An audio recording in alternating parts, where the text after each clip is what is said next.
Very good morning to you. How are you doing? It is a rainy Tuesday morning, but we promise you nothing but warm, beautiful conversations on your world. Karibuni sana. It being a Tuesday, we're all about relationships. Way Naya Leoni Moto. Yani, my name is Mwikali and I'm ready for you. But let me just ask a question. Let's just start with the fact that have you ever seen or heard that someone is dating but you've never seen the other person? Somehow you know they are seeing someone, but that person is probably not someone you've ever seen. You don't even believe if they're real sometimes. Or have you been that person where you're told, you know, Sisi, it's just me and you. Let's create our own bubble. We have our own values and we live the way we want to live. And that is all that matters because you have me. So you don't know the friends. You don't know where he hangs out, with whom, nothing. But when he comes to you, or she comes to you, she's nawewe kabisa. That is what we're talking about today. Happened your two koleo. We are talking about something that is happening quite a bit, loving you in private, and why do some partners hide their relationships? And if they love you, why are they hiding you? But is it really hiding or are they just protecting you? I mean, we're going to find out. The question that we're asking you today before we introduce the panelists is, you've dated for 1 year but never met their friends. What would you think? You've dated for 1 year but you've never met their friends. What would you think? 1 year. NTV Kenya on all of our social media platforms. Our WhatsApp line is also open. Please do feel free to indulge us. And let me introduce our panelists today, starting from my immediate left. We have Kwame Makatia, who is a relationship therapist. Karibu sana. Lovely to have you on the show. Good morning, viewers. Always great to be here. I'm eager to find out kama Umefichwa, ukafichana, but we'll get there. I'm public today. Public property. And on my right, I have MC Mose, who's a relationship expert as well. Lovely to have you on the show. Thank you. I am hoping there's a story there. And, you know, we've been giving you interesting titles in the past. Today, to Menda Ivi, to commodorate, we'll find out. We'll find out. And last but not least, we have counseling psychologist Lydia Karimi. Karibu sana. Thank you so much, Mikali. East side mulijichagua na colors, right? East side tuliamua we are coloring mandamano threads. Let us handle it this way. Let's handle it with color. Pasi unasalimiwa. Hi, how are you guys? Team spiritual linking. You know. Sisi tuko kwa flesh. It feels like this conversation we are started. praying for you. The energy is The right. conversation started before the show began, which is a good thing. This happens one too many times. Yeah. But I don't know, you started off by saying Leo uko public, Kwame. Yeah. What does that mean? Umeshaikuwa in secret. Wewe kuwekwa, wewe kuwekana, and for what reasons, if at all? My ideal, because from my bias perspective, in matters relationship, when I met my wife, Yes. Rather when I chose to propose to her to ask her out, Yes. She told me, she didn't say yes. I don't know. These ladies in churches, they say I'll pray about it. Yes. Yeah. So, Nenda kwa mlima. yes. So she said, let's talk after three months. Okay. So that period of 3 months, I couldn't go public and say, hey, I'm dating. Yes. Because also that would deny me opportunities in case she came back and said no. That is strategy. Yeah, it's strategy. Strategy 101. But it is strategy. I love it. It is strategy, but also it is just process. Yes. Because when you follow the process, the result may be yes or no. So there is a season, I think, in every relationship, dating or, you know, a relationship that is to lead to marriage. There is a place of keeping it private, Okay. as you clarify things, but it cannot be all the time. 6 years or 6 months, you are still vile MC alisema umefichwa kama mihadarati kwa airport. No. So there came a time when we went public. Okay. They said, yeah, this is so-and-so and she's my girlfriend. All right. This is so-and-so and he's my boyfriend. And I think it feels good when that happens. Okay. But of course, there was a season of privacy. Yes. Which is not, there's a difference between privacy and secrecy. Yeah, there are people who keep you as in their secret pocket. Yeah. So that's my introduction today. Okay. It's process and strategy as well, because you hadn't gotten the green light yet. Yeah. So you don't want to jump the gun just in case it doesn't go the way you want it to go. So hiyo tunakubaliana na yuko sawa. MC Moz. Yako ni private ama ilikuwa secrecy? Secrecy. That was a secret. Ni wewe ulikuwa umekana secrecy. Niliwekwa. Lakini wacha niulize MC Moz. MC Moz wewe ndio unafanyiango hizi vitu. Kwa sababu acha tusikie. It's because ushiona mtu anakwambia you are too good for me. Hiyo ni strategy guys. No, ushaambiwa hivyo. Unamuuliza why? Sijawahi acha kurudia. Ushaambiwa hivyo. Amujawahi? Sijawahi. Wewe kwani mnaishi wapi? Pengine we are not that good. Ni wewe tunakuaje? Like mimi, I'll give credit to my mom. Okay. My mom has trained me how to treat a woman right. Yes. On a serious note. Okay. Madam Jennifer amefanya mambo yake. Yeah. So now you see unaendea dem mwenye amezoea kupigiwa kelele. Acha tupigie huyo mother. Makofi. Madam Jennifer. Yeah. That's my mom. Yes. So amenitrain kutreat a woman right. And then kwetu my sisters ndio wengi. So I'd see how my dad will treat my sisters, how my dad will treat my mom. Okay.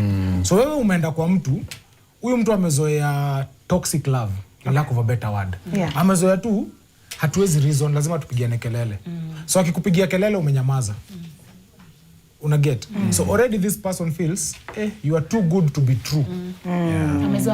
Amezoea chaos. So wewe ukuji na hiyo chaos. Wewe ni ile we don't have to argue. Tunaweza reason. Sasa again ukirudi kwa ile sasa unataka tu argue, sasa inakuwa ni issue. So most of the time unapatanga ni ile sijui you are too good for me or something ile hapana mimi nataka mtu tunaweza bishana. Like juzi I saw hizi maskits mtu akisema wewe ni wewe ni mwanaume to argue. Dem anaambia mwanaume hivyo. To argue mimi nataka mwanaume ana argue na mimi. So you're like okay. No. So mimi most of the time unapatanga niko on the receiving end, and not that I'm 100% innocent. No. Kuna mistakes zangu pia niko nazo 1 million. Okay. Sawa. Hakuna relationship nishaikuwa nayo yenye I didn't have ati mimi sikukuwa na makosa. Can I chime in kidogo? Yes. Because if in the initial stages, this is where we determine the privacy and the secrecy things. Yes. So if I started to date, and the first week, 2 weeks, a lady tells me that, or a man tells me that, then for me that is a red flag. Because I'm too good for you. It means, and you want to hide me, or to keep me as your secret, for how long? Because you'll always, even after we start our relationship or our marriage, then you'll always be insecure. Maybe there's a level of insecurity because you're like, somebody if I put him out there, then somebody will take him. My friends will nyakua him and stuff. There's a place of insecurity. There's also a place of mistrust where they think also you can't stand. You have chosen them, and if another person comes, then you'll be taken away from them. And it's very true, whatever Pasi is saying, because mimi nikifichwa, nilikuwa nauliza, sijui, actually for me the issue was, tumedate for like 4 months, sijui hata beshte yako hata mmoja. Okay. Mabeshte zako wenye najua, ni wenye tunafanya common business. Unaona? Na huwezi ita marafiki. Because when the business in a change, you get a new clique of friends. Unaona? And so the answer was, I'm protecting us. From what? Una get? So later in life ndo nakamkulan, kulikuwa na a lot of mishe huku chini, zenye ungejua ungejam at that time. Probably yeye bado yuko soko. You know what I mean? Yeye ako soko. On a serious note, yeye bado alikuwa ako marketing strategy. Unajua, yeye ako marketing. Mimi sijui, mimi nishafika, nishabuy product, mimi niko kwa hauna, malizia product yangu. You understand? So, nikakamkulan, when I got into the next relationship, hata mimi nilifichana.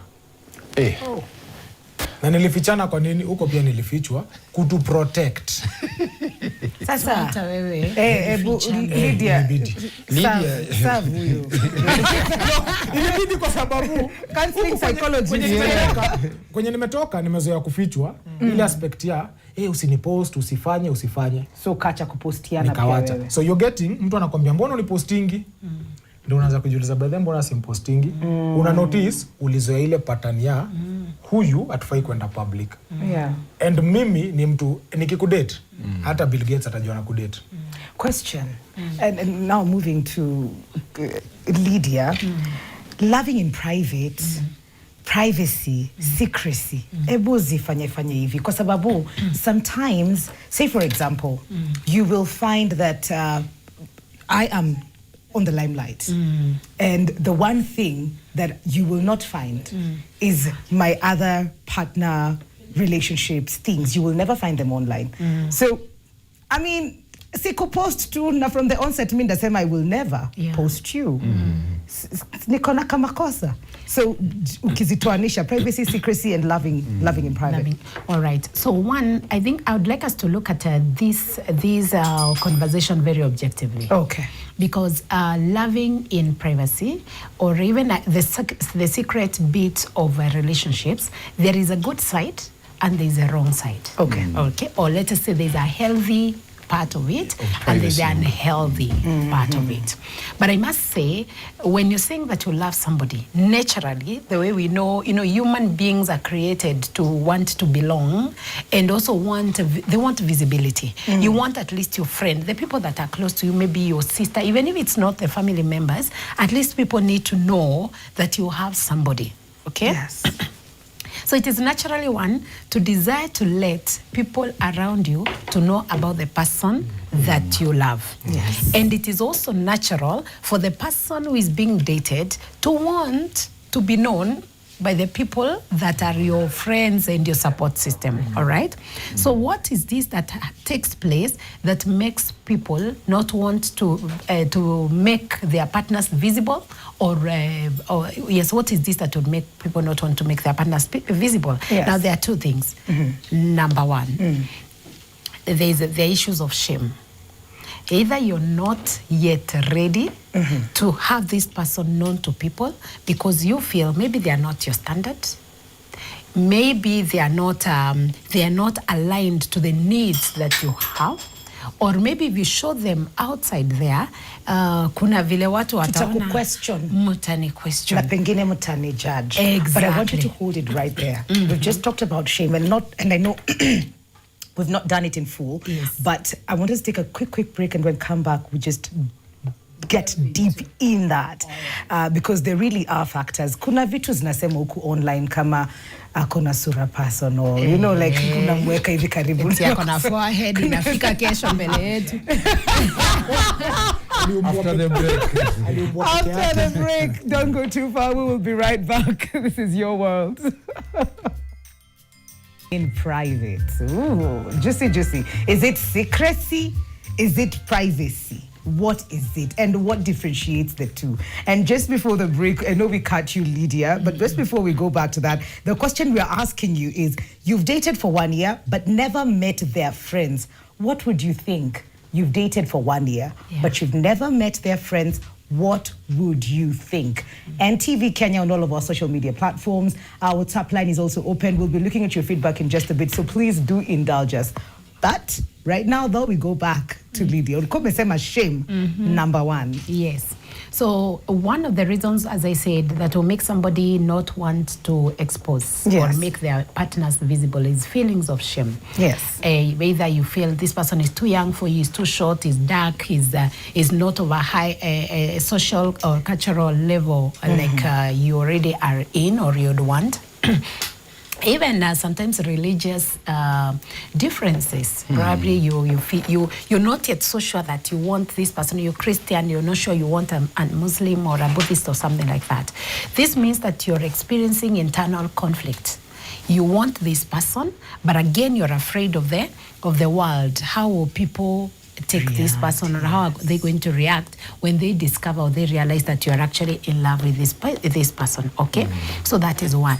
The other bit that can make somebody want to keep someone in secret is a lack of commitment. Okay. You feel that you're not ready to get committed to this person. So there's a place that we call it a psychological wiggle room. A psychological wiggle room is a space whereby you give, it is a good thing and it is also a bad thing. You want to be in a very undefined place. You don't want to tell this person that you are dating. You don't want to make it known to people that you're dating this person. But also, again, there is a possibility that you might end up being with this person. So utaki kulose na njia zote. Utaki kulose. So unataka umweke hapo katikati. Now, unfortunately, putting somebody, you being in the wiggle room, it works for you as a person, but it doesn't work for the person that is being hidden. Because what happens to the person who is hidden, they feel unworthy. They wonder, you say you love me, but in real sense, you don't want people to know about me. Yes. Okay? So that is another thing. The other bit that can make people, place people in such a secret mode is compartmentalization, which is a defense mechanism. Compartmentalization is whereby utaki kumix boxes zote. Unataka relationship na career na nini, kila kitu yako kwa box yake na utaki yoyote mix with the other one. This one is a good thing again for the person who is hiding the partner, but it is not a good thing for the person that is being hidden, because for them they are in the relationship. Why are you keeping me why are you hiding me? And I will not understand when you tell me that unataka kumaliza kwanza your master's degree, alafu sasa ndio ukuje eti ndio uanze kushow up ama ujicommit in the relationship. You get it? Now the other bit that there are many other things that can make someone want to hide their partners. Maybe they've heard messages about themselves that you can never get a good person. You know, you're internalizing negativity in your mind, and so you carry so much fear showing someone out there, yet there are words that have been spoken to you that you can never get into a relationship, you can never keep a relationship, all those nevers. Umepewa hizo zote na umezi-internalize, so kuna a lot of insecurities. Wewe mwenye sasa unaficha the person. And then now there is the bit where it's like a private, it's like privatization, but in real sense it's also a fear, whereby you hide somebody for fear that they will be bewitched. For fear that people will gossip, or people will be envious of the relationship. Unajua macho mbaya isiwapate, you get it. There's a scripture that says that envy is equal as witchcraft. So kama umeinternalize, kama Mkristo, kama Lydia, unajua we nikichomoa mtu wangu huku nje, macho mbaya itamuona, and then the relationship is most likely going to break. You get that? Yeah. So there are so many things, results, and I love it that we've asked ourselves, is there a difference between keeping a relationship in secret and keeping a privatizing the relationship? Yes, there's a place for privatizing the relationship. For it to be healthy, it must be communicated. Okay. And it must be understood by the two of you. It is not something that umeniweka in secret na mimi sijui what is happening and kwa nini umeniweka in that secret space. Okay. The next thing is both of us should have agreed. Isikuwe ni mtu mmoja pekee ndiye ana benefit from this privatization. It should be the two of us, and then it should be time bound. For how long are you privatizing this relationship? And are we privatizing it? Where are we privatizing? You know, there's probably, and before I get there, is there a possibility that when we have these relationships in the spaces that they are, secrecy, privacy, is it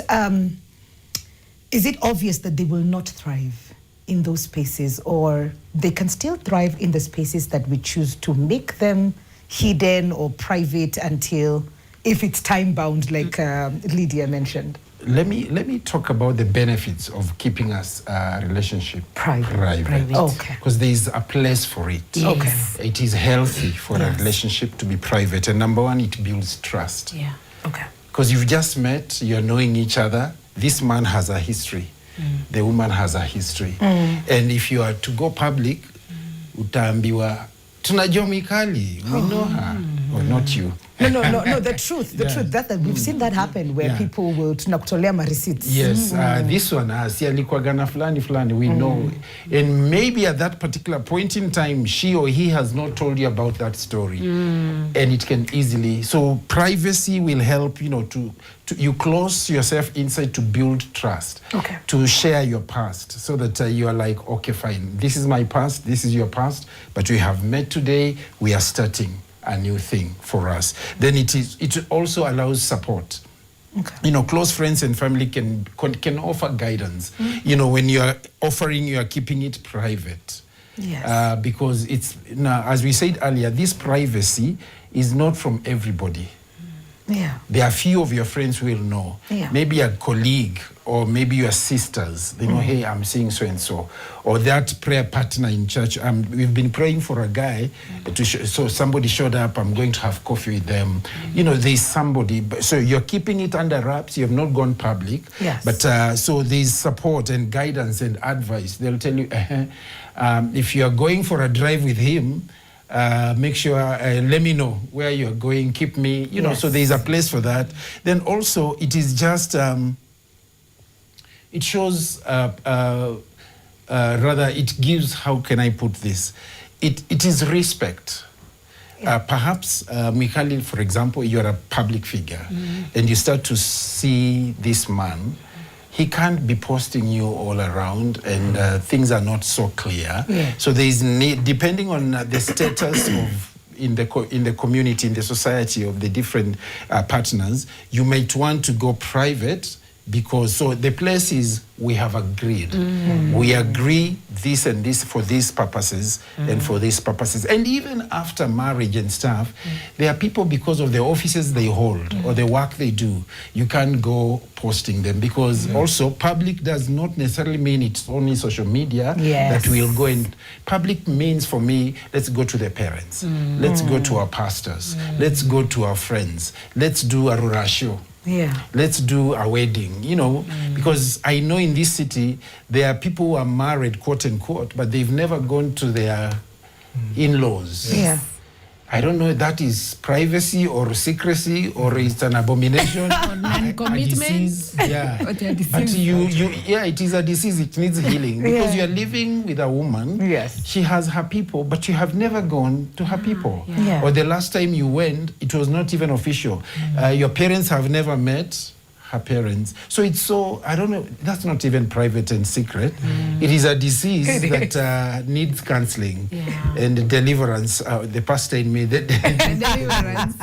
So there's a good place of privacy. Let me just add this. Healthy, privacy is healthy. Secrecy is not. Secrecy is not healthy. Privacy is healthy. And this, because, yes, we are a public, myself and my wife, we are public. But when we go, for example, for a holiday, we don't have to paste everything on social media. And we agree on that and say, hey, we don't have people knowing, everywhere Tuko. Of course, if you guys, there are couples who are on social media 24/7, it is okay, it's your choice. They have agreed. But mostly, if you choose to be private, there are places where you will go public, and there are places where, so boundaries, but coming out of agreement between the two people. So healthy privacy, I think it will help and sustain the relationship. But going public, sometimes it has also disadvantages. You've seen on social media they have unfollowed each other. And the statements that come for us to explain why we are not following each other, why we are not together anymore. Whatever Pasi is saying, it's so true. Because Pasi alimeka joke hapo akasema wasichana wa kanisa. It is it is very weird for me as a person that I've met you today. Tumeongea, nimekuonyesha I have interest in you. And then the next thing you're telling me, to prove that you're serious, I need you to come see my pastor. That's a new level of not privatizing. You understand? The question is, when do you privatize? Sikujui poa. I have interest in you. So what do I mean? I want to build this as I'm knowing you, you're knowing me. Okay. Now, before nikujue, wewe ushanipeleka level ya, I need to see your pastor to prove to you that I'm serious. Yeah. Now, the question is, Yes. am I dating your pastor or am I dating you? Is it, well, let's hear, is it to prove to you To prove to you, that I'm serious, or is it to be accountable not to my accountability. leaders? Not Or maybe accountability. just get a green light from the pastor. Maybe Now, I which need a is- cuvette. Now- Ndio Now, the question kama- is, And that is wrong. pastor amenivet, sindio? Yes. Labda, okay, like for mimi, mi nywele yangu tu iko venye iko. Labda kanisa yenyu wananywanga kama pasi. You understand? Yes. Now, mimi kizungu ni ya kutafuta pesa. You understand? Mi nimekuja nimeambia pasi, Bwana Yesu asifiwe mchungaji. Uko fiti? Na tukasonga nayo. Na mimi ni Now, MC. na mi ni MC, mimi already, Yeah. mi ndakuja tu hapo nimechangamka. Yeah. You understand? Yeah. Now, Pasi will look at me and he compare na ule president worship leader wa church. Mwenye anafikiria anaweza machude. Unapata? Speaking in tongues and demon chasing. Unaona? Yeah. So, kumbe Pasi ajui hizo tongues hata labda ni sisi tuliunda na God. Una get? Yes. Pasi ajui huyu jamaa ye pray effectively. Yeah. Unajua there's a difference between praying and praying effectively. Yes. You can pray for 3 hours and unaomba vitu waziko. But you can pray for 10 minutes Yes, na and ume shake heavens. Unajua? Kabisa. So your pastor will vet me, number one, most of them kulingana venye amekuona. You understand? Yeah. The conversation may have. Then atambia udem, huyo hapo hakuna Mungu.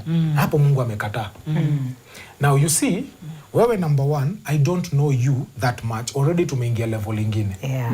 You understand? Yeah. So when someone tells you, for now, can it just be us? And probably some of your close friends. Like when we starting, wache kwe ni sisi wawili. Yeah.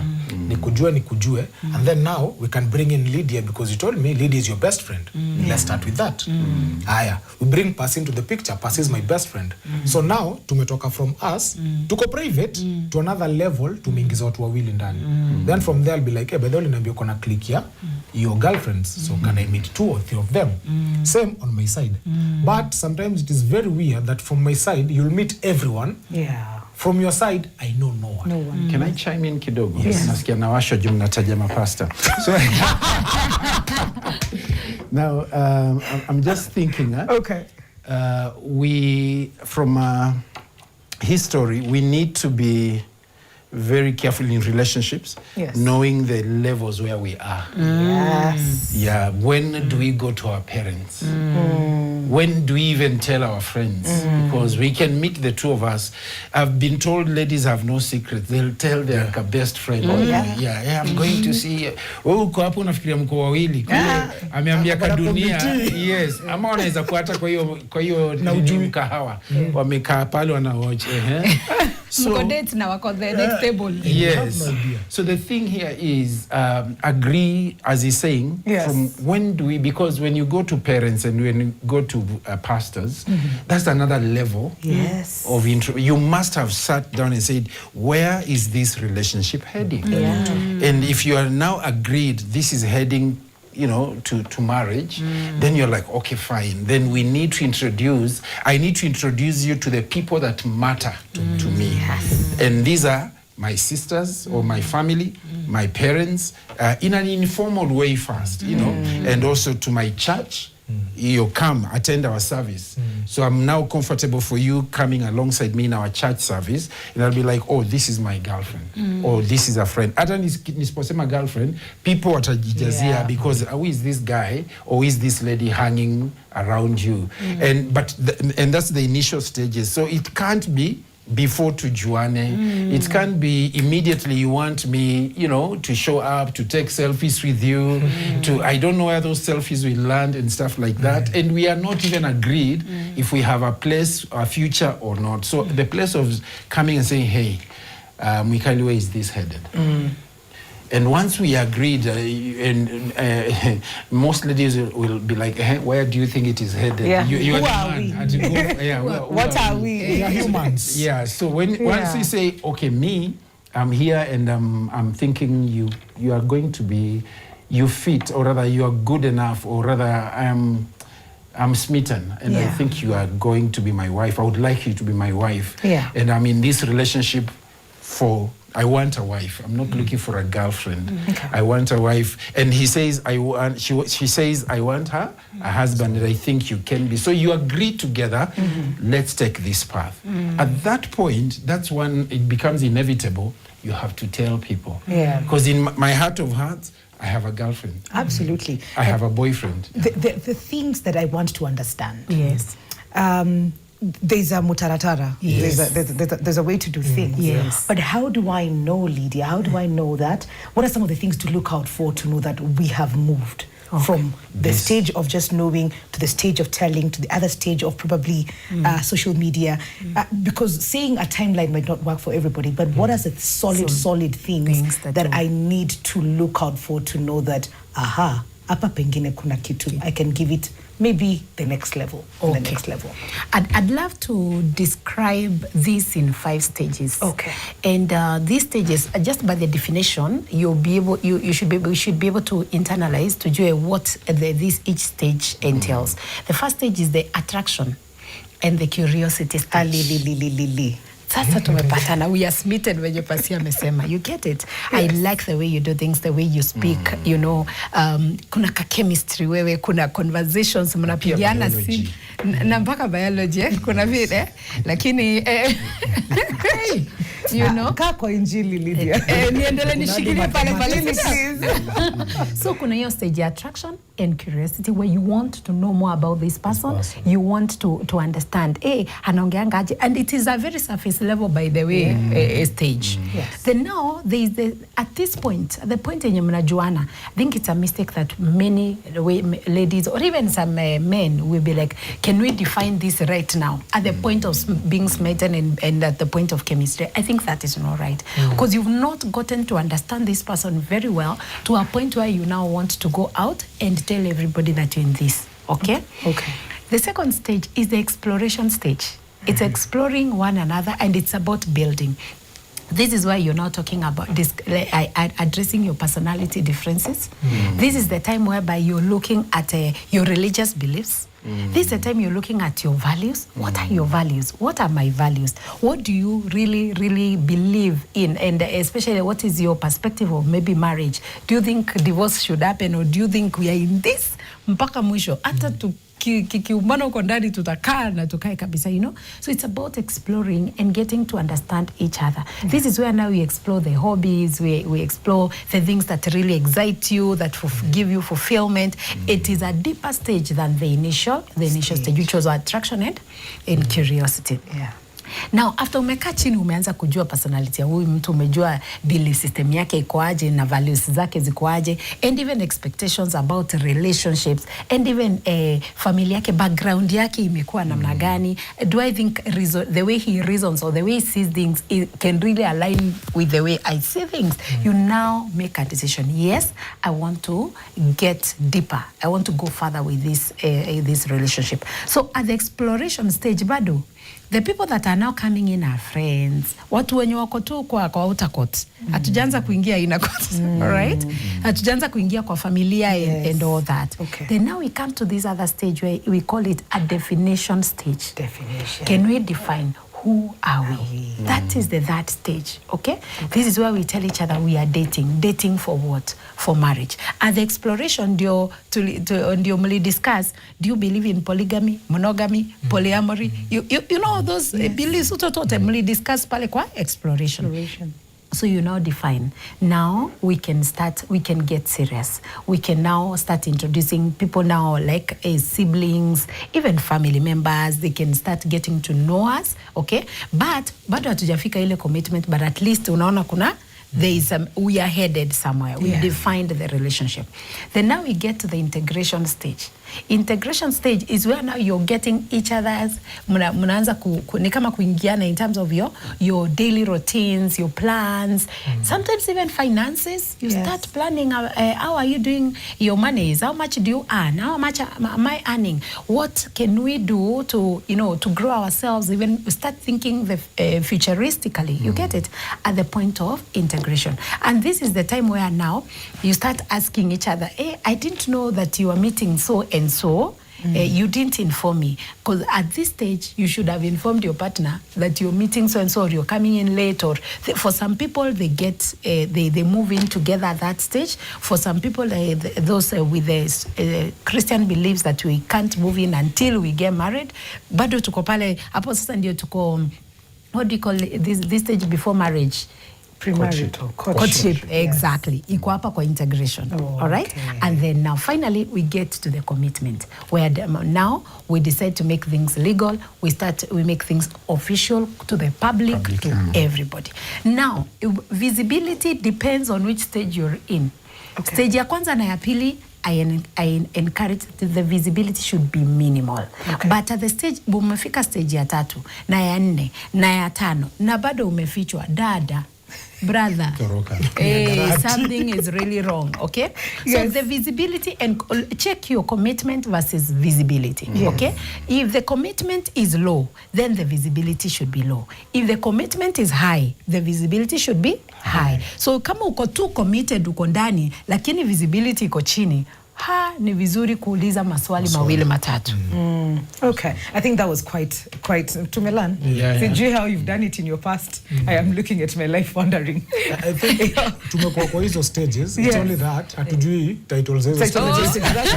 But actually it's the stage I believe everyone goes through. Actually if you're serious with someone, ni venye tu ujui hapa niko knowing new session, hapa niko kitu fulani, but hauwezi ruka kumuoa most of the time before hata ujue vitu 2-3 kumuhusu. But kuna watu wanaoanga, kuna mtu anaweza ruka kutoka attraction to ni ndani.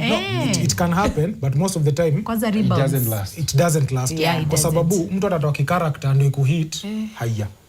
Yaani unangorotanga. Mimi mtu anangorota kwa sababu kuna stages uliruka. But kisheria, in lack of a better word, kwa hizo stages, MC, kwa hizo stages as we come back, where is intimacy? When does intimacy come in? Okay. Sex, that's a good question. So we'll get to that. And because it blurs judgment and stuff. So true. It does. I need to look at a bit of feedback on WhatsApp on the question that we're asking you today. You've been dating this guy for 1 year, but he's never introduced you to anyone. Hey, what is going on? Let's check feedback from WhatsApp. Question of the day right there on the screen. You've been dating for 1 year, lakini jameni hujaekewa my peoples. Elvis and Claire kept their relationship private. Ni akina nani guys? Ama mimi ndio siwajui peke yangu. Mvin, how do you treat it when someone is not consistent in communication? Anzia juu. Nianzie juu. Okay, no. Hii ni the timelines. Okay. Hello, I'm Amy from Utawala. Nilikuwa nauliza, is there any age timelines for a lady to get married? And as a lady, unafaa kuolewa na a man who is how old? Maybe at 28 as a lady, age gap inafaa kukaaje? Is it bad to get married to a man who has divorced her wife? Ooh. Okay, and then they go ahead to say, how do you treat it when someone is not consistent in communication? Thank you so much, Amy, for that. We will get answers for you. Status 2, fear of past issues. Okay, thank you.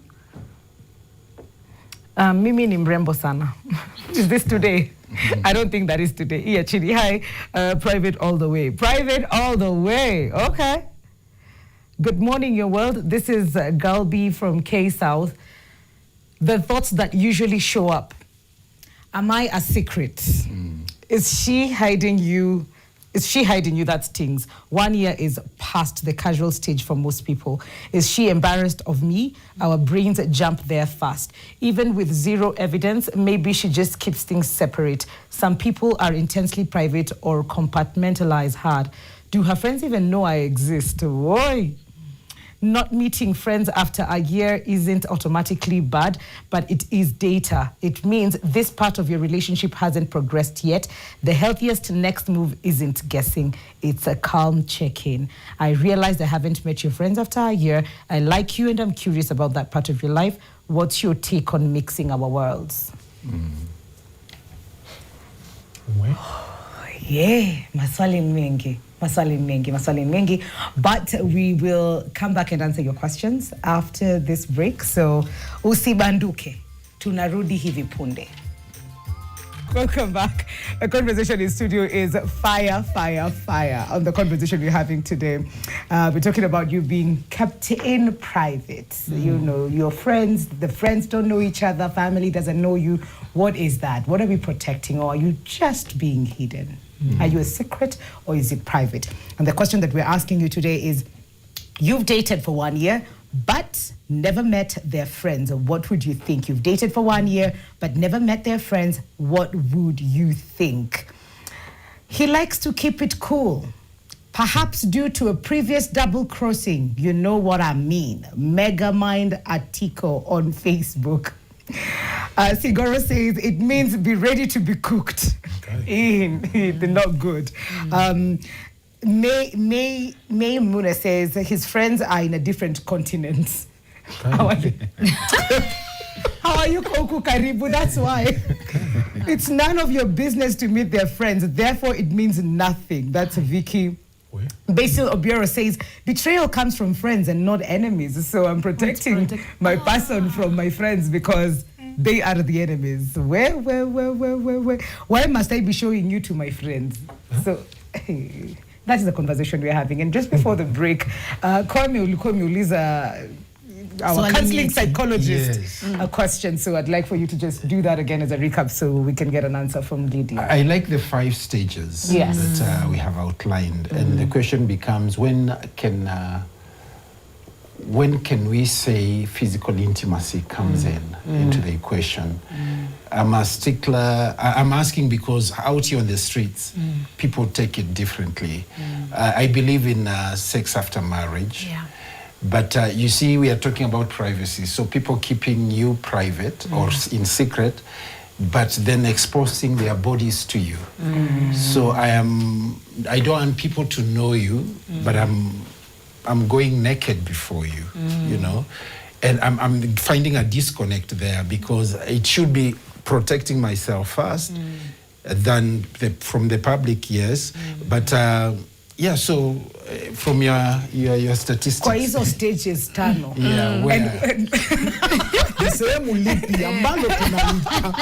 And when you talk about physical intimacy, to what extent, you know, is it all of it? Is it the extremes of it? So kazi kwako. You know, when you place me in this place, you know, 2 things. I'm a counseling psychologist who is a Christian, who is a born-again Christian. I'll support you with scriptures. Who strongly believes in sex after marriage. And I also did the same. I had sex after getting married. With that, knowing that, of course, you know, my stand, my value system. Clock it. Yes. You know? Okay. You're talking I stand by the idea of waiting until you get to a point where you're committed to somebody. Yes. Again, I would not want to ignore the fact that I am a psychologist who takes care of people who are not born again and who are born again, and people who believe in different values and stuff. So I'd love to get psychological. Okay. So let us agree that sex is one of those things, one of those experiences that really integrates a person to another person. The reason why a marriage is not a marriage until it's consummated is because there is something psychological, there is an exchange that takes place whenever somebody has sex with somebody. All right? And then we've heard about soul ties. Now, from a psychological perspective, we call them the emotional ties because they create bonds. It's called pairing and bonding, whereby you become a one and one with another person. Now, from these stages, at the stage of attraction and curiosity, now this is psychological, this is not Christian. At the point where it's attraction and curiosity, you're not yet ready. You've not decided whether you want to be with this person or not. And you can't keep on sleeping around with anybody at curiosity and curiosity. And you know, at curiosity, you can meet even 50 people. So does it mean that you have sex with 50 people? No. We get to the exploration stage and building stage where you're trying to understand who this person really is beyond the physique. beyond the speeches and, you know, the excitement that you're already feeling, and beyond the chemistry. So at this point, you're now getting deeper. You're getting into conversations that are more vulnerable, okay? You're getting to understand their fears, their expectations, their backgrounds, as I said, also their beliefs. You're getting to understand, to know this person. Not that sex can easily blur and mask your judgment. Sababu, maybe this person is really good in bed. I've seen people are stuck in relationships because somebody is really, really good in bed, right? Or physically, when it comes to physical intimacy, right?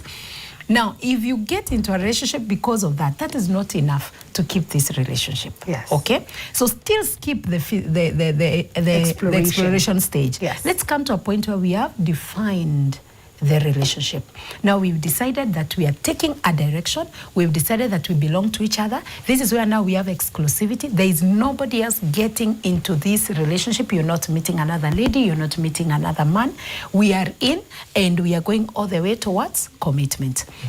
Now, at this point, now we can start exploring physical intimacy. And remember, physical intimacy is a whole process. Before now we get to the real act. There are spaces where people get to foreplaying and kissing and all that. So this is the point where now we can consider. This is psychologically speaking. I still insist on that, okay? Yes. And all the way, now from the point of commitment, now we can consider the physical intimacy. I use, when it comes to commitment, two things are very important. One, communication, words. Two, physical intimacy are very important. So when ukishapita hiyo mipaka, sasa you can consider. But if you're born again, like Lydia Karimi here, please wait until this person puts a ring on your finger, or until this person has introduced you and has made a commitment privately and publicly that you belong to them. That is the best time for you to get physically intimate with somebody. Kwame, have you gotten your answer? Yes, I have my answer. I think I have my answer. Do you have your answer? Of course I do. Fantastic. Because this conversation went on during the break. It was just like, just wait. Ngoja tujibiwe na Lydia so that we can get, the right direction or whatever move to make when we're in these spaces. But there's something else that is important. And sometimes when the places we come from, the cultures, the families, you've seen people who've lived in this city, married with children, and never gone back home. Yes. Because of where they come from, because of things that were said to them, because of things that were done to them, because of the murkiness that is where you come from. So in such spaces, is it okay to be able to just continue with your life like that? Because in essence, you're really protecting your new family from your family of origin. So can we justify that with privacy and secrecy all put together? Yeah, because I know of a pastor. Yes. Hajawai rudi ushago for, it's like now almost 25 years. Oh. They've never. And actually anakwambianga mimi ndajanga Nairobi, ushago yangu itakuwa Nairobi. Watoto wanasikianga tu tuko na kina uncles na kina aunties. So I came to understand this Pasi took a wife home. Okay. You understand? Yes. So the next thing, unajua umeenda, you've met your in-laws. What happens? You'll exchange contacts and everything. Yes. So yeye akishtuka anakamkupata the same lady. I don't know what happened between them and the mother. So the lady is marrying the brother. What? Yeah. No. So yes. Sorry. I'm sorry, we hear you. Wait. Yeah. You took me home as your wife. Yes. But then I end up marrying your brother. Yes. Now you end up marrying with your Pasi. mom's blessing. Yes. And now I'm in Nairobi. Yeah. You understand? So you're telling me, nataka kusafiri kidogo, by the way ndapitia home, junajua home. You get? Yeah. So you go, and the next thing, I'm seeing umepiga picha na Pasi. Okay, that's my brother. So, but kuna venye picha imepigwa, kidogo, bro, kwani unajua? Yeah. So the next thing, yeye anaambiwa, wageni wanakuja nyumbani. What does he do? He calls this wife of his, anamwambia aje kuna wageni wana come home, can we go? Mrembo anamwambia, by the way, hata niko wapi? Niko Kakamega. Niko Kakamega. Ulikuwa unafanya nini Kakamega? Sinaenda home. Unaambia watu wa Kakamega CV, lakini Kakamega ni njia. Anaelekea. By the time alikam kunotice, anapata sasa yeye ndio anaenda kusimamia bro yake kwa dawari ya wife yake. Can I chime in kidogo? Oh, I think some God. families, Mikali, some traditional families, there is how they are like a firstborn can't marry before a second. Actually, because the brother was a firstborn. Yes. You get. So when the lastborn shows up with a girlfriend, Leia. they either put Exactly. you on the waiting list until we do this. Even building these homes, do what? They are like, you can't do this before your elders. Like And some the Rachel families are Leia very... thing. Sorry? Rachel and Leia. Yeah. Jake. Yes. Some families are very, very strong with that. Yeah. And so when a lady shows up, perhaps the mother took advantage of the weakness of the lady and convinced her, you'll still be in the same boma, just take this one. And then huyu tutamtafutia mwingine. So the pastor could be suffering. It's trauma. It's very traumatic. So he can be justified if he keeps things private, but I would encourage him to seek reconciliation and healing in the coming days, because for example, God forbid, if God called him home and he has these children, they are still related to his mother and father. Then also, you know how the Bible says, honor your father and your mother, not because they are good In to you. the Lord. Yes, not because they are good to you. Honor the father in the Lord, especially for you if you are in the Lord, unless the pastor has left the Lord. But if he is in the Lord, it is him to honor them, whether they have done good or bad. And so the place of, because he can't live that way. He can't live because that is fear, fear of another thing happening. And God has not given us a spirit of fear. So basically, it's challenging, it's difficult, but I will encourage such a person to heal, to find his personal healing. Yeah. Can you honor from a distance? Yes, sorry. that's what I wanted to say. Actually, what happened, Pasi, was that after all these shenanigans, the mother was like, you know, your brother will just die and you'll inherit the...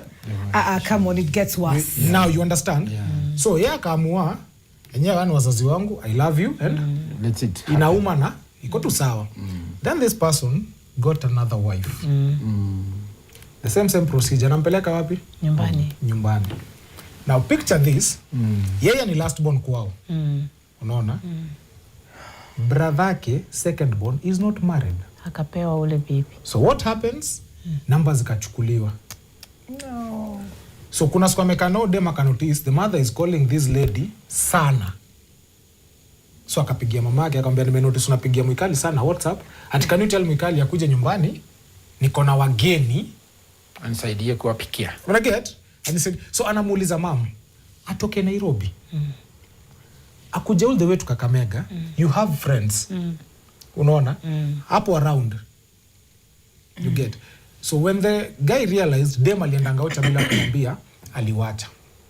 As much as the lady was not married to that family, but that was something haikuwa ina make sense. So you see this person ali decide from my family I'll keep a distance. You have an issue, I'll help you. Unataka nini nitakusaidia. But we when don't it have comes to to the interact. four walls Privacy, of me and my family, trust you me, hata wajua naishingi wapi. Yeah. Anakwambianga if people die kwao, the best anaweza fanya ni kutuma pesa. Wow. Unaona? Ye aliamua mimi na watu wa nyumbani, it's a no. Now you see such a person akimit mwanadada na akose kufungua that history of his, this lady anaweza mistake for a lot of things. That's true. I don't understand why you're keeping me a secret You from understand? your folks. Ama si unaniambianga uko na wazazi. Yes. Where are they? Yeah. You've met my parents, where am I now meeting yours? You understand? So inamweka kwa ile space ya I've been there. I've gone through it. So I wouldn't allow myself. So that fear brings aspect here to our family. This will be a secret. Because hata msaki kufanya harusi. Yani tafuta spiritual parents wake wakamsimamia kama wazazi. Yeah. Akipeleka But that's- dowry, spiritual parents did this. So sometimes Akipeleka dowry. spiritual parents no represent. Why do I think that there is a gap? Why am I seeing a gap? What Now- gap, Lydia? And the gap I'm seeing here is, one, I acknowledge and I validate the fact that this person has been hurt. has been hurt by his family, and it's because of lack of boundaries. If family yake ni kama kila mtu anaingia tu kwa maisha, you get it. So there's a problem there on that end. But now this person, Percy asked this question: if he was to die, God forbid, what would happen to his children and his wife? Na kwanza imagine Nairobi, probably akwe is the sole breadwinner. Hawa watoto watatoka waende wapi? All right? Then what about the longevity? What about the generational, getting to know the community, where you come from? What does all this mean? So in my opinion, I would love to agree with Percy that there is need for healing. You see, such a person, kuna gospelism preachia ni gospel ya healing. Number one. You understand? Why am I saying that? Huyu mtu unapata alisha have closure yeye na yeye na yeye. Na akamekio decision ya mimi ni pastor na wakia God. So utapata at the end of the day alishafikiria what if na pass leo. And that's why yaka make decision ya mimi ndajenga far from home. I'll build a home for my family where if anything happens mimi ndazikwa hapa. You understand? Okay. Na kuna watu ushesikia tunaishi Nairobi na wananga ushago. Why? Most of them unapatanga something happened na waka decide mimi nda create your wall. Because this is your mom. Unajua your brother is totally different. Your brother ni mtu yeye ataenda jenge huko wewe ujenge huko. Now this is your mom. Someone utakuwa unaenda ushago, God amempatia life unamuona daily. As much as uta heal, do you think that thing itakutoka tu hivyo? The next time this person will call your wife, take a loudspeaker. When we talk about healing, can we heal? It's like the same thing. Can we heal from over here? Yes. Like I can heal from over here. I can love you from over here, and life can continue for you over there. Yeah. Because, and what does honor mean when he says honor your parents? Because I think maybe he honored, but then when it got to a point where I cannot protect myself, and I'm building my own home. This is where I came from, but I am building from scratch for something that is mine, like they had theirs. It's quite sad, but I did not know the cultural question is going to go that direction. Yes. Do you know I can heal, I can forgive, I can honor you, but it doesn't mean I'm giving you access to me again. Neza heal, neza kusamehea, neza fanya kila kitu, but that does not mean that you have access to me. It wasn't really it went. But I think the one thing I learned from this is if you are that person that there's a part of your life that I will never open up to you, is to be able to be open about it early. Yes. So let me now I have a place to come. Okay. Now, for example, we are busy in that case talking about the mom. Yes. I would question my girlfriend. If you are my two of them, couldn't you convince you?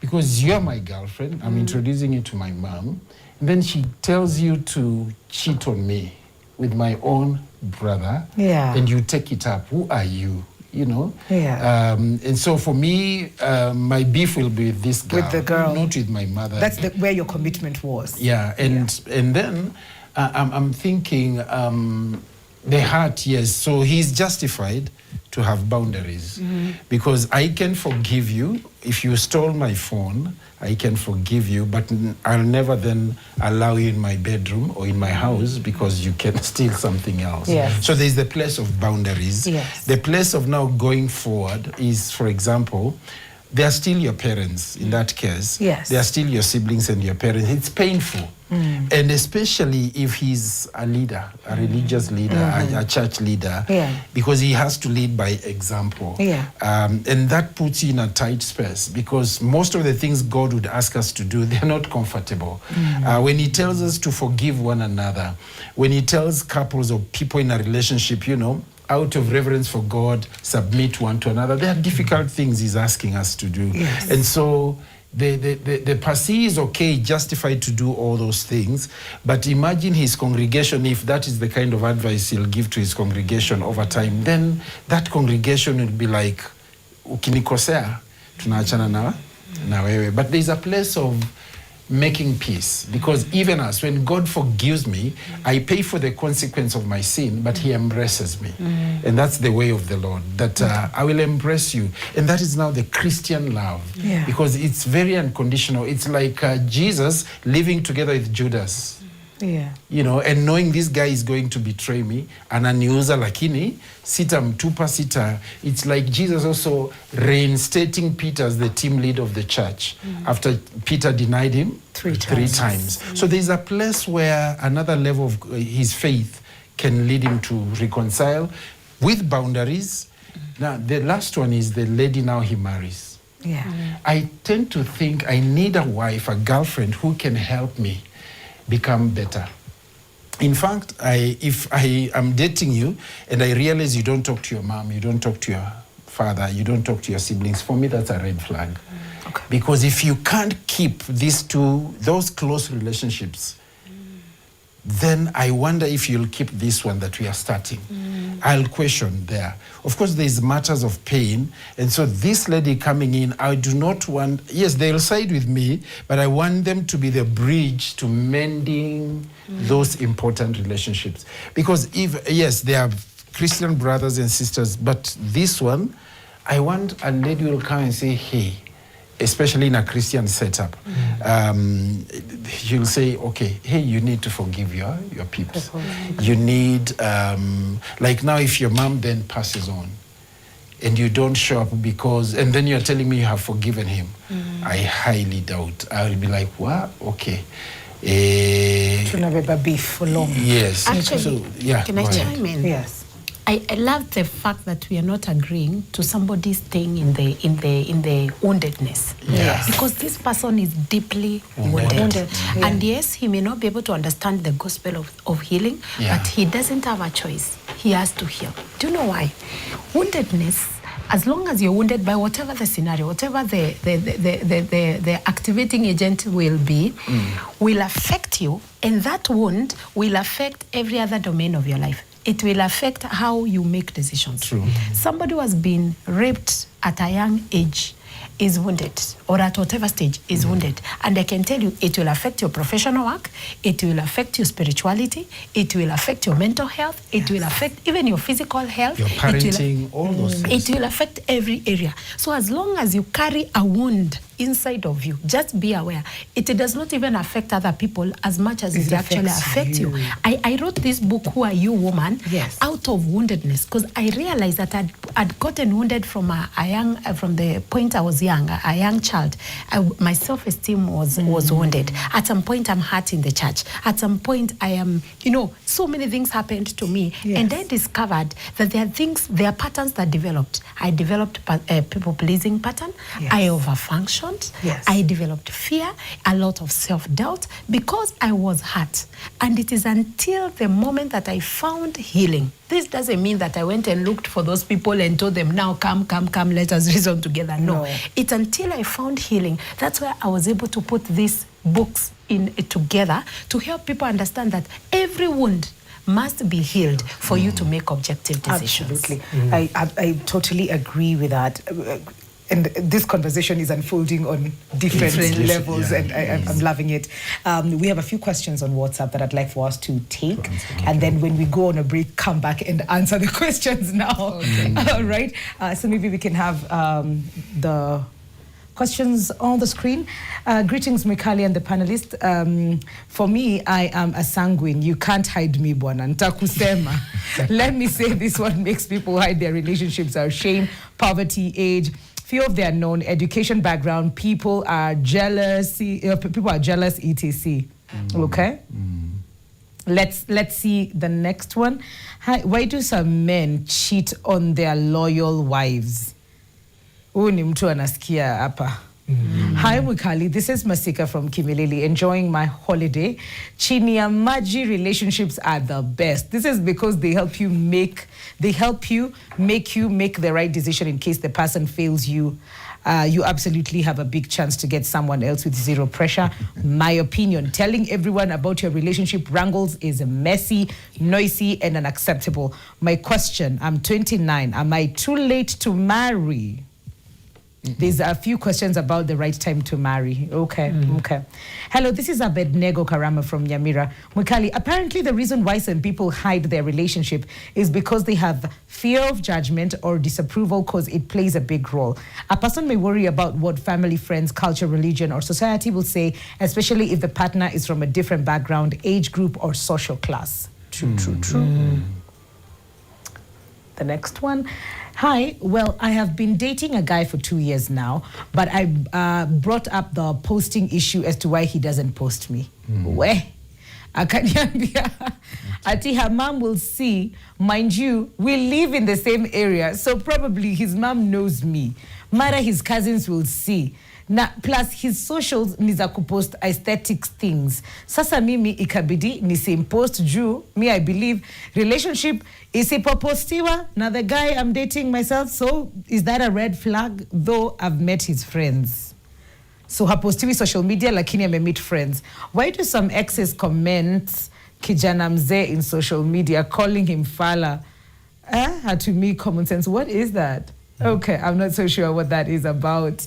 But we're going to come back and answer your questions after this break. Don't go too far. This is Your World Relationship Tuesday edition. Welcome back to Your World. We're talking about having your relationships hidden. Is it privacy? Is it secrecy? What is it? And we've gotten even more than we debated for today. We know at what level should we be asking the questions of who are we and where intimacy, what is the space for intimacy in those many steps that we need to go through before we even get to the place of commitment. So, hey, kuna swali on those lines. Emmy from Utawala anauliza, is there any age timelines for a lady to get married? And as a lady, unafaa kuolewa na a man who is how old? Maybe the lady is 28. Your age gap inafaa kukaa aje? Is it bad to get married to a man who's divorced her wife? So I think we can just break it down. Sijui mbona Kwame nasikia tuanze na hii ya mwisho. You know, it's a lady asking. I wanted to tell it to her. I know this last one. Is it bad to get married to a man who's? I think it's from my theology. People have different perceptions, theological perspectives on the matter of remarriage and divorce. Yeah. My perspective, yes, it is okay. Yeah. But there's a lot of processing you have to go through to know why did they divorce. Yeah. True. Are they healed? And then are they ready for another relationship? Yeah. Because somebody who has been there, done that, they show up with baggages and luggages. And so if you're not careful, you are getting yourself into a pit. Okay. So I would just, the due process, and they can see me if they find such a person, I can help them. Uko na Mwakenya. To walk through the process. Yeah. The age gap for a lady to get married, and is there an appropriate age to start thinking about lifelong commitments? Okay, so that's a very good question, and I've had it quite a number of times, which is a question that a number of us tumekuwa na ish about it. Yes. From where I stand, I would say for whether you're a lady or you're a man, at the age of 25 and below, can you not think about marriages? Yes, the reason why I would say this is now from a psychological perspective. There is a certain part of your brain, we call it the prefrontal cortex, which is the logic thinking brain that fully develops at the age of 25, 26, up or in, depending on also your developmental stages, how you're able to cover your milestones as you are growing up. So past 25, the lady who is asking is 28. Yeah. In my opinion, this is somebody whose logical brain is fully functional at this point. This is someone who alimaliza shule probably in their 22, 23, 24, hapo college. Umeanza kutafuta kazi, umeanza kuangalia, umetry zile jobs za entry point, ukaona ai hapana sitaki kazi. This is not the direction I want to take in my life in terms of purpose, in terms of SWOT analysis, strengths, weaknesses and all that. Yes. So at the age of 28, you have an idea of what direction you want to take in terms of family. You have an idea of how many children you're considering even having. You have an idea of even the religious beliefs, what you want to stand for and what you're willing to defend. So for her, I think that is a good stage. Then the other bit is, what is the right age? Age gap. What's the right age gap in terms of a man and a woman? So even that one, again, it is a bit ambiguous, but it is more recommended to get married to a man who is older than you.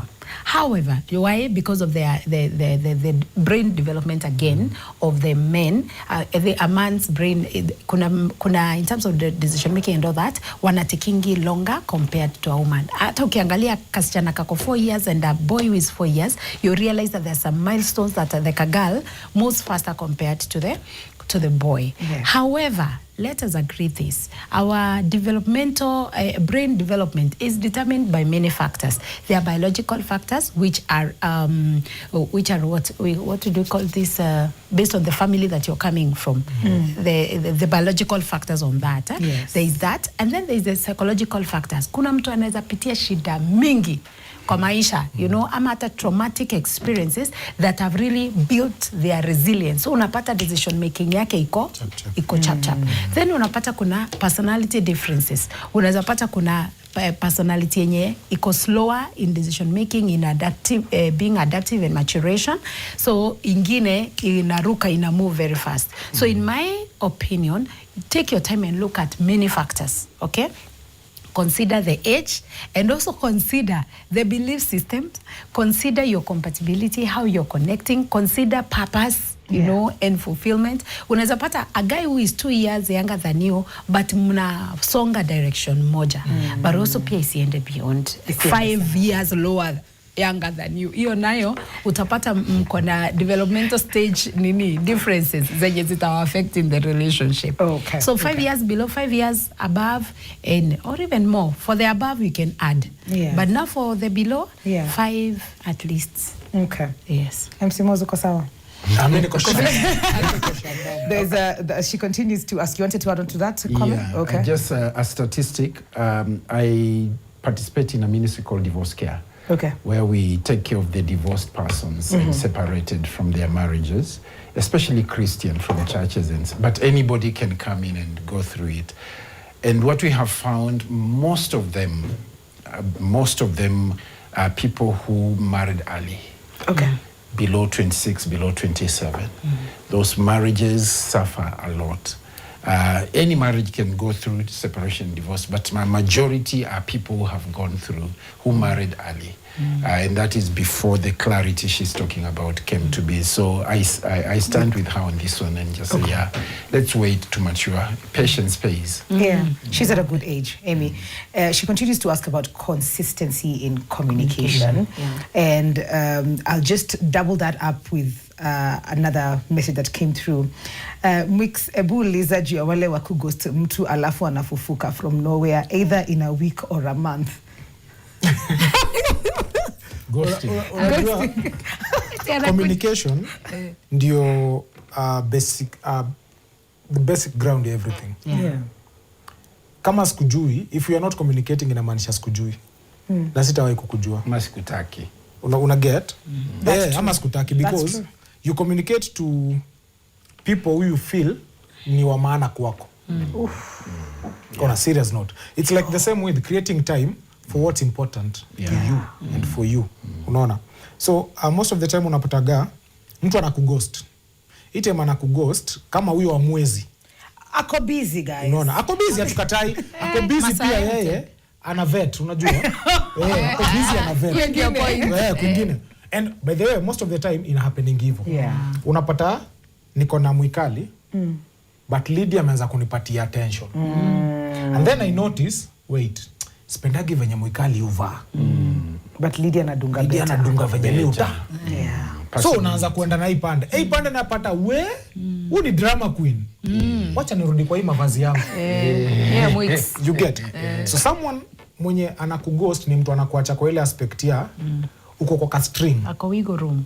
Wewe uko tu kwa ka beam balance fulani, wewe unachezea hapo. So that this other side, if it doesn't work, you're still there. Yeah. And then they'll be like, oh babe, no, haiko kwa ubaya, been thinking about you, unajua wewe fanya hivi, si unapenda coffee Java, tupatane Java. So when they come back, they play with the emotional part. They'll tell you everything they know you love. Wow. And everything they know you need. That is why unapata there are people, they'll ghost you for a week, and then when you meet up, they come with a gift that you love. So you forget ulighostiwa. And then unamuuliza babe, but ulikuwa umenyamaza, nakwambia babe tulia, sinaona nimekupanga. Leo kishabu umepangwa, si unapangika. Kuna vile Mikali ana react hapo kama imemfanyikia. Ni kama kuna experience. Someone who loves you and someone who is committed to you. Yeah. The longest they can take without communicating, it's 24 hours. Yes. The longest. And even to them, it will stress them out. Yeah. Like, manze, sijaongea na udem, na siku imeisha. So, two things will happen. Kama we si night all, ukiamka asubuhi, you'll find a message from them. Hey, hi, I'm sorry we didn't communicate today because na atakupatia ratiba of how the day was. So when you wake up in the morning, you're not guessing things. Yeah. And then there is nothing as someone ghosting you for even a week, and shetani anakuwaga mfani. Shetani. Akona perfect timing. You get I'm dating Mikali. Yeah. The same time, Pasi ana pursue nani? Mikali. The same time, Lydia is pursuing me. Yeah. Because when you're single, you're not attractive. Aha, the moment you say yes The and you're moment committed to umesema nimeingia kwa hii someone. story, Niwe. shetani na committee wamemaliza meeting. Sasa agenda ni wewe. So unaanza kupata, that is when Pasi ana mtani wanaitanga ndoano, anarusha ndoano ipande, ashike hii samaki. Lydia on the other side anarusha ndoano ipande. Yeah. So when your communication haiko, what happens out of Sight. out Out of of mind. Out of mind. You understand? Yes. So unapata I'm used to communicating to you and you're used to communicating to him. Yeah. So by the way, by the time I'm coming back or you're coming back, kuna hiyo Yeah. aspect ya confusion. Unaona? Yeah. That's why mtu anakuambia if ulikuwa busy mbona haukuniambia? If ulikuwa umetravel mbona hukuniambia? You understand? Yeah. So someone who is ghosting you for a week or for a month, that is someone who is not even in that relationship. Yeah. Yeah. Oni mtu anatafuta places ana mark time na wewe akitafuta plan B ya place anaweza tulia. Niko na addendum. Inaitangwa addendum. Yo, to that one. Because on the flip side, we have people who stay in those spaces where you're ghosted, they don't talk to you, you are private and secret at the same time, but you still stay. Tabu iko wapi? Self-worth. The question I will ask is such a person who bewitched you. Why? On a serious note. Oh, umesema nini? Self-worth. Self-worth. Who Haujitambui. bewitched you?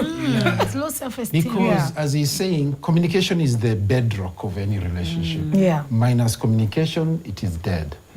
And so if you ghost me for a week, I can listen to you and I will talk to you. Because I'm imagining if you're ghosting me, I've been writing to you in this age. Hey, how are you? Hope you're well.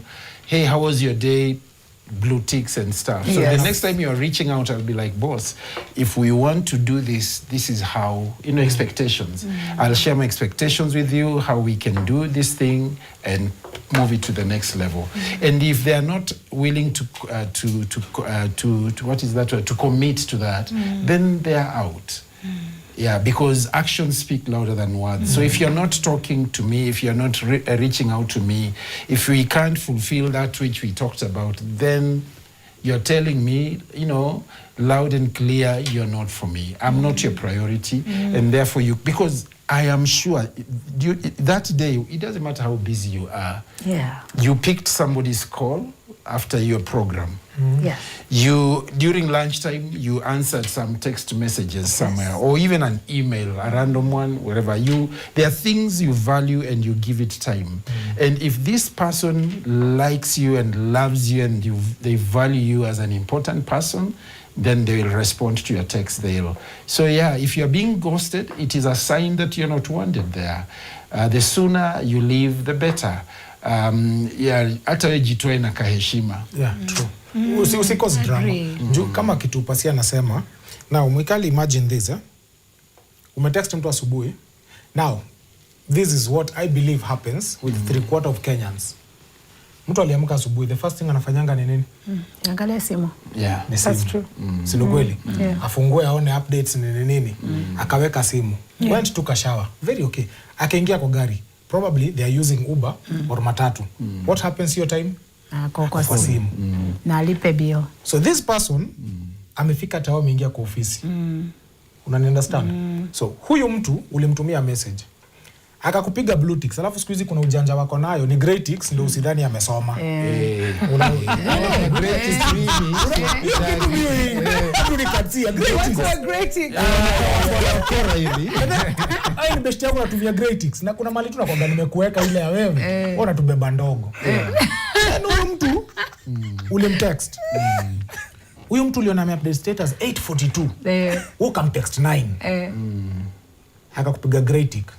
9:30 ali-update status. The whole day status yake ni zile tu hadi imetengeneza kasako. Lisho hizo tushimu tudogo. Yes. Green circle. And then mtu anakuambia nilikuwa busy. Hata saa zingine umelike status yake. Umelike. Ukacomment. By the way, hii ni funny. Unatuma ka emoji.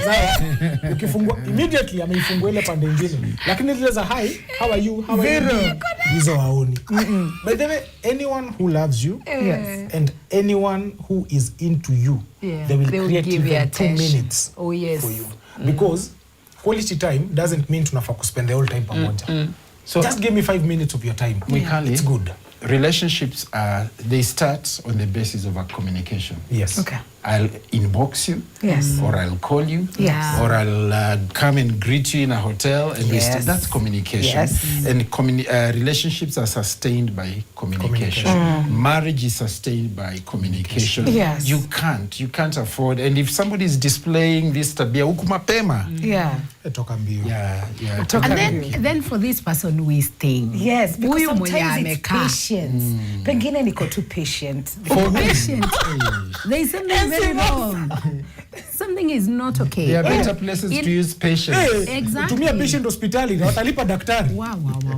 Norma. But in my opinion, for you who is that patient, again and again, I think you need to go back to yourself and notice yourself. You know, Julize, who am I? Who are you, woman?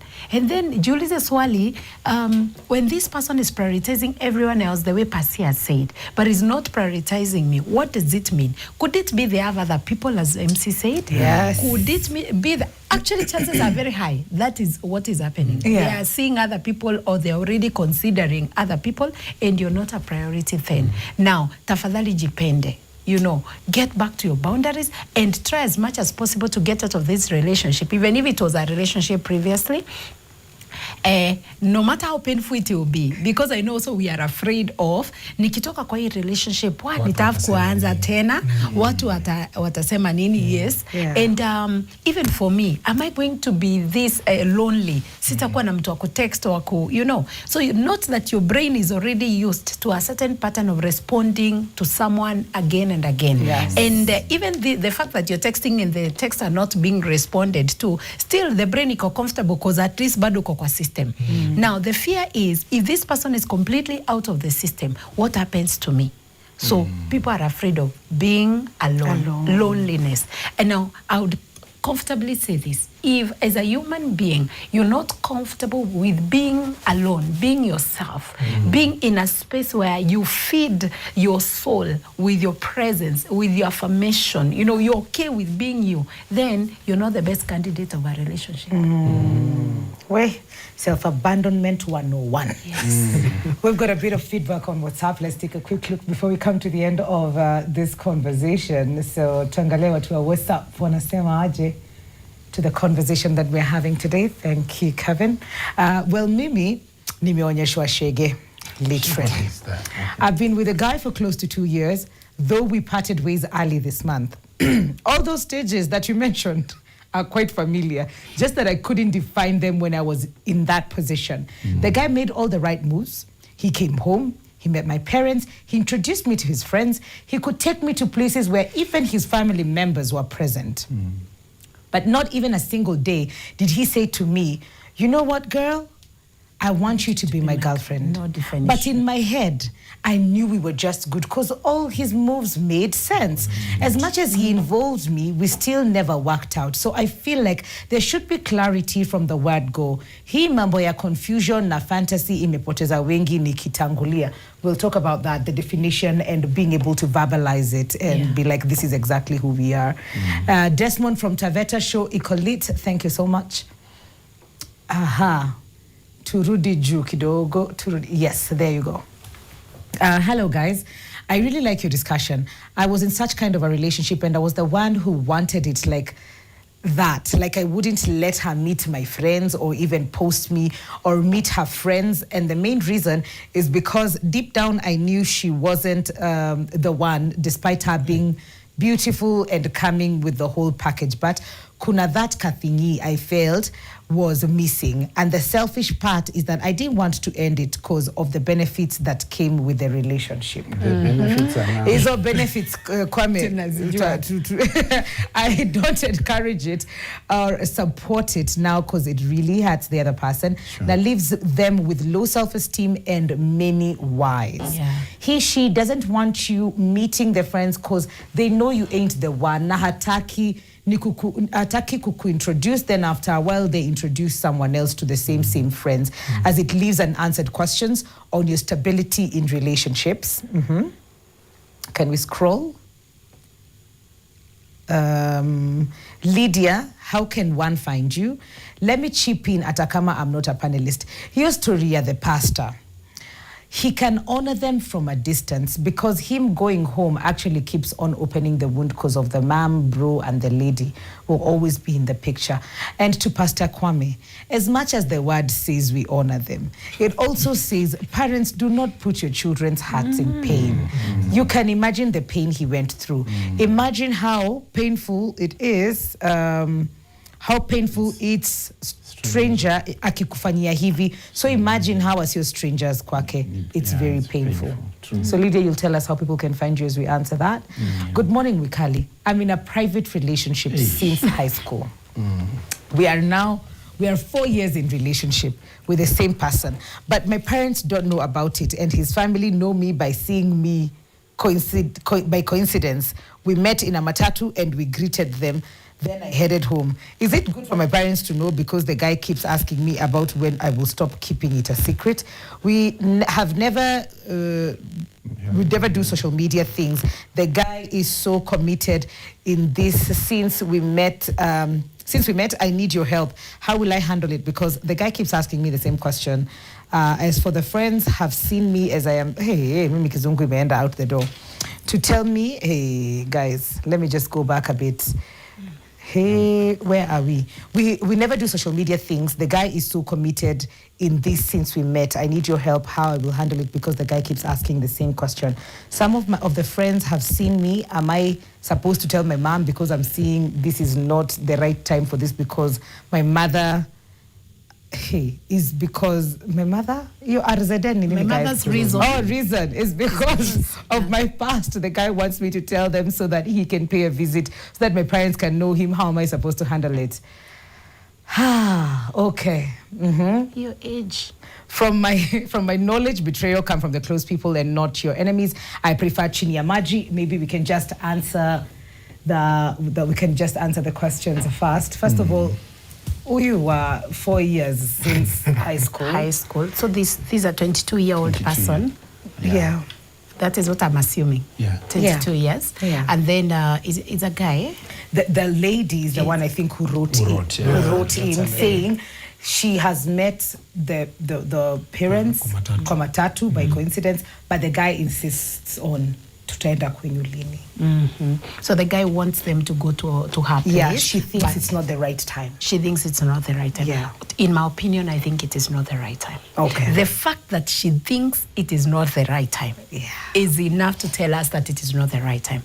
Again, at 22, 23, because kama ni umejuana 4 years after high school, assuming that from 4 ulikuwa 18 years, nimekuongeza 4 years, that is 22 years. Still, tuko na 4 more years for your brain to be fully developed. So in my opinion, it's not yet time. Kindly take some time. Give yourselves some time. Now, you also need to have a conversation with your partner. He needs to understand kwa nini umpeleki kwenu right now. Because if you also decide not to take him to your home and yet you've not explained to him and you've not given him a timeline, then and a good reason, then he's most likely going to feel like maybe he's not good enough, ama uko na mtu mwingine mwenye unapanga kupeleka kwenu or something like that. So communicate it.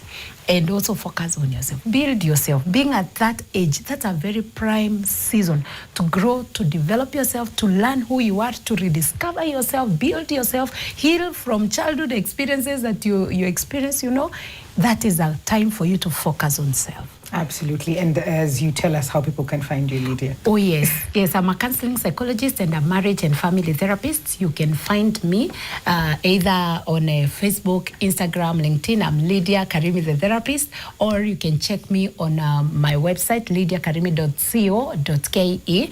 And I'm also an author of two beautiful books. Yeah, Who Are You, Woman? This is my story of how I found my healing and now became a healer. Therapists are wounded healers. And then now the courage to be uniquely you. This is a book for everybody. It is full of articles to help you navigate different seasons and seasons of your life. From the person who is married, who is in a relationship, who is not in a relationship, mental health, any struggles, procrastination, people pleasing. When you read this book, it is a healing book. Both of them are healing books. So you can call me on 0729 795131 0729795131. Asante sana, Lydia. As we've had plenty comments of people wanafichwa huku nje. It's not a myth, it's happening. And gathering from all the conversations we've had today, your parting shot as well, and for anybody who'd like to get in touch with you directly, how would they do that? Oh, for me? Yes. Mimi utanipata MC Moz kila mahali. It's EMCEEMOHZ. Yes. Yes, and then my number is 0701-621-603. And what I'll say is private is good. Venye tu pasi alisema, but secret is not. Wewe si miadarati unafichwa. And if you notice that unafichwa, please just leave. Because there's a possibility wewe ni plan B. There's a possibility wewe ni plan B. Because anyone who loves anyone, there's whether you like it or not, it's automatic for humans. They'll want another person to know. Yes, kuna timeline, but more than 6 months to 1 year, umegeuka miadarati. Serikali itakushughulikia. Asante sana, Moz. Thank you. Because we are public, so let's talk about this. Yes. A relationship doesn't have to be private to be successful. Okay. Neither does it need to be public to be successful, because it can go public and get destroyed, and also private and get infiltrated basically. But the objective of keeping it private and public, the objectives should be agreed between the two parties. Because privacy protects your peace. Privacy grows without pressure. You grow without pressure and, the expectations of other people. But if you are keeping it private because of shame, because of the person, then you need also support, maybe psychological support, therapy, because you are afraid or ashamed of introducing this man or this woman to your parents or to your friends. Why? You're not, when you're choosing a partner, you're not choosing them for the community. It is a private thing. So it's, if you can't, you don't have to get the approval of others. If you get your personal approval and you think they are good for you, so be it. So keep it private to protect your peace, yes, and let it grow. And when time comes, go public. All right. Thank you so much, Kwame. Asanteni sana for tuning in. Thank you, Kwame. Thank you, Lydia. Thank you, MC Moz. That is all we had for you today. And, if it's private and you're not integrated into their life, can it really have a future? Adios. See you tomorrow, guys.